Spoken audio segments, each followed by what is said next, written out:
程毅、杨紫出演沉香片，引发热议。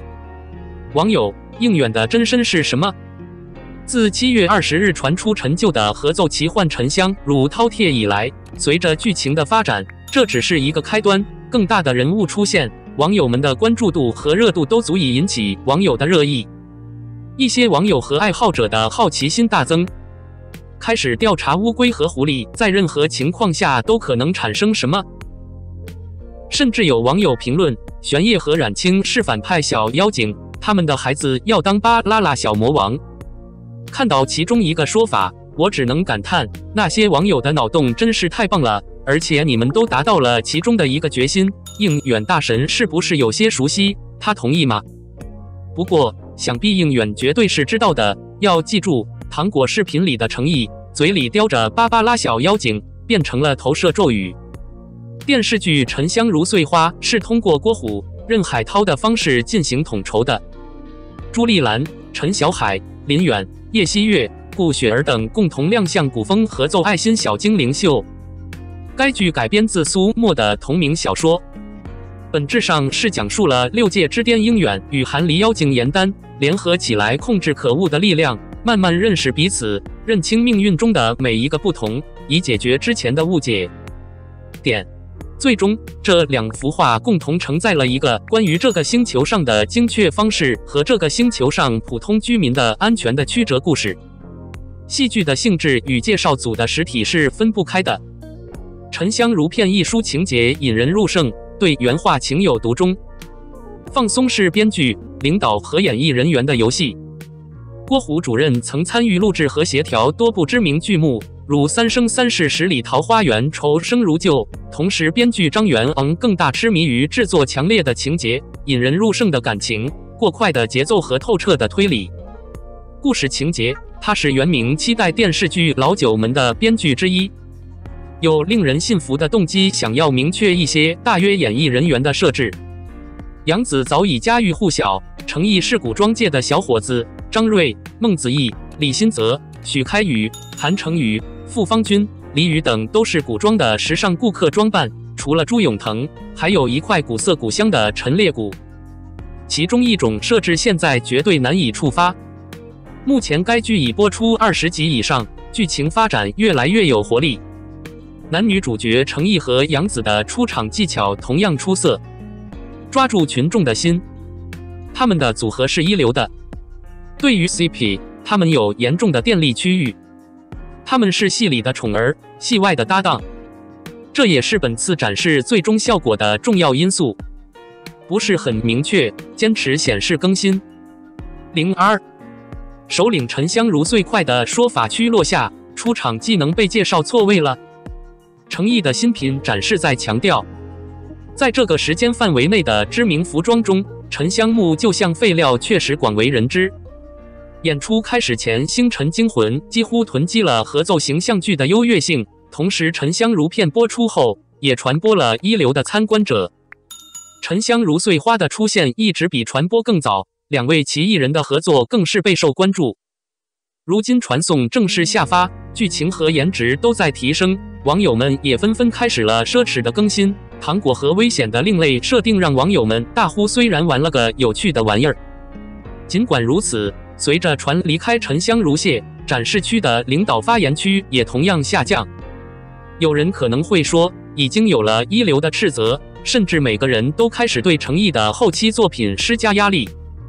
从沉香木屑号上传后，他现在变得不再像每个人想象的那么干净。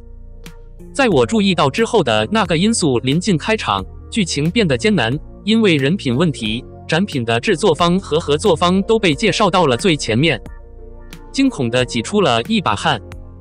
他们中的每一个人都是真诚的草本植物，对他们在剧中的整体表现很敏感。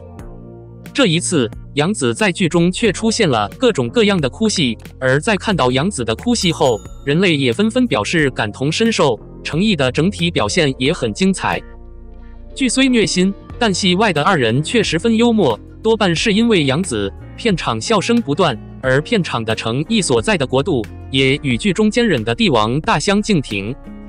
不过，从导演的评语片段来看，看问题还是千里迢迢。显然主要演员的演技要输给后期制作了。现实中，任何一部剧都需要多方面的共同努力，演员要全身心的投入到整体的表演中，后期的制作能力也必须很强。但实际上，在剧情开播后，人类通常会大致提到剧情后期制作中的麻烦，包括修改难度大、编织不稳等，粗略到大家都能看出来的程度。